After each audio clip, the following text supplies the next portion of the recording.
Hi friends, welcome to my channel TN news. இன்றைக்கான வீடியோவில் நம்ம எதை பற்றி பார்க்க போகிறோம் அப்படின்னு பார்த்தீங்கன்னா, பிரதம மந்திரியின் கிஷான் திட்டத்தின் 20வது தவணை வெளியாகியுள்ளது. இது யாருக்கெல்லாம் கிடைச்சிருக்குது, மேலும் கிடைக்காத பயனாளர்கள்லாம் என்ன செய்ய வேண்டும் அப்படின்றத பற்றி மத்திய அரசு தெரிவிச்சிருக்காங்க. ஸோ இதை பற்றி தான் நம்ம கம்ப்ளீட் டீட்டெயில் பார்க்க போகிறோம். ஸோ அதுக்கு முன்னாடி நம்மளுடைய சேனலை சப்ஸ்கிரைப் பண்ணாதீங்க, சப்ஸ்கிரைப் பண்ணிக்க, வீடியோவை ஸ்கிப் பண்ணாமல் பாருங்கள். வாங்க ஃப்ரெண்ட்ஸ், வீடியோக்குள்ளே போகலாம்.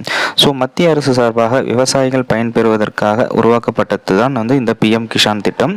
ஸோ இந்த திட்டத்தின் கீழ் பார்த்தீங்கன்னா தற்போது 20வது தவணை மத்திய அரசு வெளியிட்டுள்ளது. அதாவது நேற்றைய தினம் 2/8/2025 வாரணாசியில் நடைபெற்ற ஒரு நிகழ்ச்சியின் போது பிரதமர் நரேந்திர மோடி அவர்கள் இதற்கான தொகை சுமார் 20,000 கோடிக்கு மேல் ரிலீஸ் செய்துள்ளார். ஸோ இதில் விவசாயிகளுக்கு நேரடியாக அவர்களுடைய வங்கி கணக்கில் வர வைக்கப்படும். நேற்றைய தினமே உங்களுக்கு ஒரு சில விவசாயிகளின் வங்கி கணக்கில் அதற்கான தொகை வர வைக்கப்பட்டது. ஸோ மீதி இருக்கக்கூடிய விவசாயிகளுக்கு ஓரிரு தினங்களில் அவர்களுடைய வங்கி கணக்கில் சேர்ந்தடையும் அப்படின்ற மாதிரி சொல்லியிருக்காங்க அக்ரிகல்ச்சர் டிபார்ட்மெண்ட்ல இருந்து. ஸோ அப்படி ஒருவேளை உங்களுக்கு வரலை அந்த 20வது தவணை அப்படின்னு பார்த்தீங்கன்னா, நீங்கள் என்ன செய்ய வேண்டும்னா, அருகில் இருக்கக்கூடிய அக்ரிகல்ச்சர் டிபார்ட்மெண்ட்டை அணுகி உங்களுடைய ஸ்டேட்டஸை செக் பண்ணிக்கலாம்.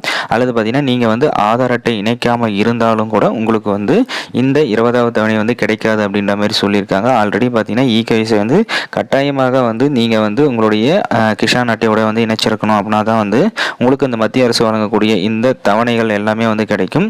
அவ்வாறு நீங்கள் இணைச்ச இல்லை அப்படின்னா உங்களுக்கு கண்டிப்பாக இந்த தவணையாகட்டும் அல்லது கடந்த தவணையாகட்டும் எதுவுமே வந்திருக்காது. ஸோ நீங்கள் இது வரைக்கும் இணைக்கலை அப்படின்னா கண்டிப்பாக இ-கேஒய்சி செய்து கட்டாயமாக்கப்பட்டுள்ளது. அதனால் நீங்கள் கண்டிப்பாக ஆதார் கார்டை போயிட்டு இந்த கிஷான் கார்டோட இணைச்சிக்குங்க அப்படின்ற மாதிரி சொல்லியிருக்காங்க.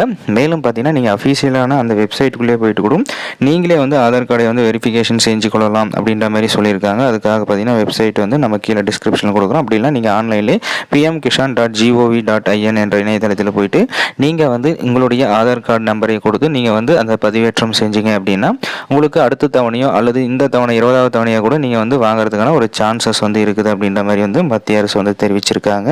ஸோ நீங்கள் இதுவரையும் கிஷான் கார்டே அப்ளை பண்ணல அப்படின்னா உங்களுக்கு தகுதி இருந்தால், அதாவது 5 ஏக்கருக்குள்ளே நன்சை புன்சை நிலம் வச்சுருக்கீங்க அப்படின்னா நீங்கள் அருகில் இருக்கக்கூடிய இ சேவை மையத்தை அணுகி நீங்கள் கிஷான் கார்டுகளை விண்ணப்பம் செய்து அடுத்து வர தவணையை பெற்றுக்கொள்ளலாம் அப்படின்ற மாதிரியும் தெரிவிச்சிருக்காங்க. ஸோ இது போன்ற தகவல்கள்லாம் தெரிஞ்சுக்க நம்மளுடைய சேனலை சப்ஸ்கிரைப் பண்ணுங்கள்.